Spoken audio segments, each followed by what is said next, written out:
তরুণ যারা উদ্যোক্তা হতে চায় তাদেরকে কিন্তু ব্যবসাটা বুঝতে হবে, কমার্সটা বুঝতে হবে। It is very important.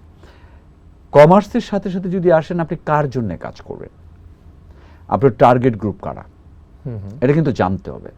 Because আমি যদি আবারও এক্সাম্পলে ব্যাক করি, আই ডোন্ট এক্সপেক্ট যে একটা মার্সিডিজ চালায় সে ফিওনা ব্যবহার করবে, আমার আশাও নাই। আমি কখনো তাকে পুশও করব না, বিকজ আমি যতই পুশ করি, he will feel that I will go to Dubai, I will go India or somewhere the big fashion, the big brands they will be buying. আচ্ছা, তাহলে আপনাকে টার্গেট গ্রুপ ডিফাইন করা খুব দরকার। কারণ টার্গেট গ্রুপটা কোথায় থাকে? তারা কিন্তু বাজারে, বাইরে, নট ইন দ্য অফিস।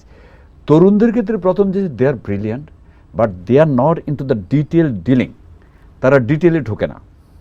আমি আপনাকে স্যাটিসফাই করতে চাই, আপনি আমার একজন ভোক্তা অথবা আপনি আমার একজন কাস্টমার, আপনার ইনসাইটটা যদি আমি পুরোপুরি না জানি, তাহলে ওয়াই উইল পে?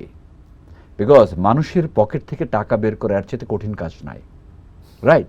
সো মানুষের পকেট থেকে যখন আপনাকে কোনো কারণে, আপনি যখন একটা ভ্যালু সেল করবেন, আপনি যখন একটা সার্ভিস সেল করবেন, আপনি যখন গুডস সেল করবেন, যাই কিছু করেন না কেন, that has to be attracted, and you can't expect everybody will be attracted. সবাইকে তো আপনি অ্যাট্রাক্ট করতে পারবেন না। Because I use to work in ice cream. Ice cream talks about that ice cream makes happy everyone, but you are not selling ice cream, right?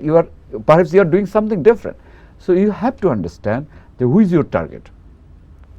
সেই target গ্রুপটাকে ধরে তার ডিটেলিংটা আপনাকে জানতে, স্ক্যানিং করতে হবে যে কেন পছন্দ করবে, কেন করবে না, এবং কেন পছন্দ করবে সেটার উপর বেশি কাজ করা উচিত।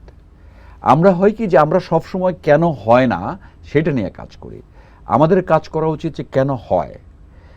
আমি যদি সোয়াট অ্যানালাইসিস করতে বলি, যেহেতু আপনি মানে you know that, Swat analysis ক্ষেত্রে আমি ব্যক্তিগতভাবে যে কাজটা করি, I always try to work on my strength. I really work on my weakness. অনেকেই বলে যে উইকনেস নিয়ে বেশি কাজ করো। No, you should work on strength. আপনি কোন জিনিসটা ভালো পারেন, উদ্যোক্তা হিসেবে সেটা কিন্তু আপনাকে জানতে হবে।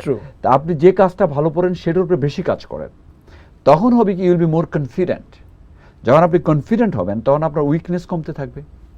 যখন আপনার উইকনেস কমবে, তখন ইউল বি ব্রেভ, আপনি সাহসী হবেন টু গ্রেপ দ্য অপরচুনিটিস। তখন অপরচুনিটি যখন আপনি গ্রেপ করবেন, তখন আপনার লাইফে থ্রেট কমে আসবে। সো আই উড সাজেস্ট যে তার যে স্ট্রঙ্গার এরিয়া উদ্যোক্তাদের, সেই জায়গাটা ধরেই কাজ করা উচিত। এখনকার ছেলেমেয়েরা they are very good in tax, they are very good in Facebook, they are very good in Twitter বলেন, ইনস্টাগ্রাম বলেন, বা অথবা আইটির যে ভেরিয়াস সলিউশন আছে তারা খুব ভালো পারে। But that is something internal, you have to understand. আপনি সলিউশনটা কাস্টমার কার কাছে যাচ্ছেন সেটা কিন্তু আপনাকে জানতে হবে। হ্যাঁ, আপনি কোন গোষ্ঠীর জন্য করছেন, সে আপনি কি ছেলের জন্য করছেন না মেয়ের জন্য করছেন, আপনি কি ম্যাস পিপুলের জন্য করছেন। সো আপনার পূর্ববর্তী যদি কাস্টমার স্ক্যানিংটা আপনার যদি না জানে, তাহলে কিন্তু কাজ করা যাবে না। আমার কাছে যেটা মনে হয়, উদ্যোক্তাদের তারা একটু মার্কেট ড্রিভেন কম। তারা আসলে ঘরে বসে সমস্ত সলিউশন ক্রিয়েট করতে চায়। আমি খুবই ওই দিনও বলছিলাম, বিনয়ের সাথে বলতে চাই, once you want to do the cooking, you have to go to the kitchen. You can't simply instruct the বুয়াকে বলবেন যে ভাই তুমি এটা করো, ওইটা করো, ওইটা করো। You can't expect your desired food.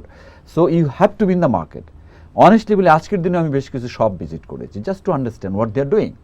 হ্যাঁ, এবং আমি তখন আমার আত্মবিশ্বাসটা বাড়ে।